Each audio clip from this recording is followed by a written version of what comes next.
Hi, I'm David Blaise. Welcome to Ask Top Secrets. In this issue, Bill Kohler from Elk Grove Village, Illinois writes, David, at what point do you stop calling on a customer? How long before you say, enough, he won't buy from me? Well, this is a great question because it raises a number of important issues. First, if it is actually a customer, that is, someone who has purchased from you in the past, you need to find out what happened. How did things go with the previous order? Was everything okay? Were there any problems or situations that you weren't aware of? Was there something the client thought you should have handled better?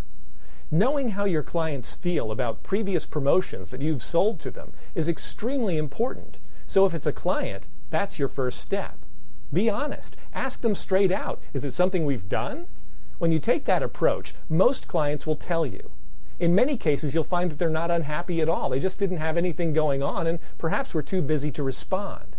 Now, if we're talking about prospects, that is, people we have not yet sold to, that's an entirely different story.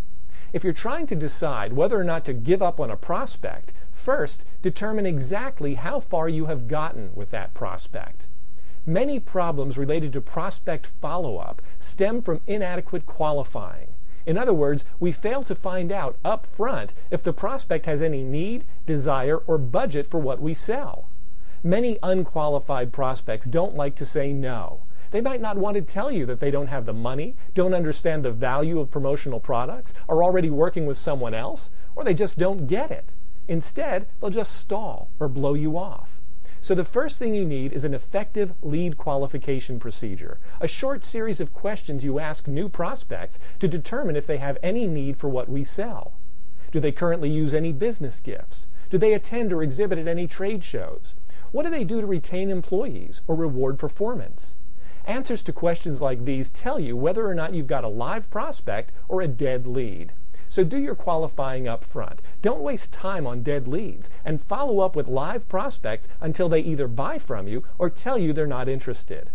My new Getting Started training system includes a proven lead qualification procedure that lists my favorite questions for qualifying the good and disqualifying the bad as quickly as possible. It's an area where many other people otherwise waste a lot of time and lose a lot of money. Finally, I'll just say that if you're really concerned about closing one particular prospect, that's a strong indication that you don't have enough prospects in your pipeline. You should never put yourself in a situation where you're dependent on a particular sales lead to close. Your primary obligation is to drive a steady stream of qualified leads to your door so that you can pick and choose who you want to work with. If you fail to do that, you'll be stuck with having to take whoever stumbles through your door. We'll talk more about that in future issues. If you have a question you'd like to have answered, visit www.asktopsecrets.com. I'm David Blaise.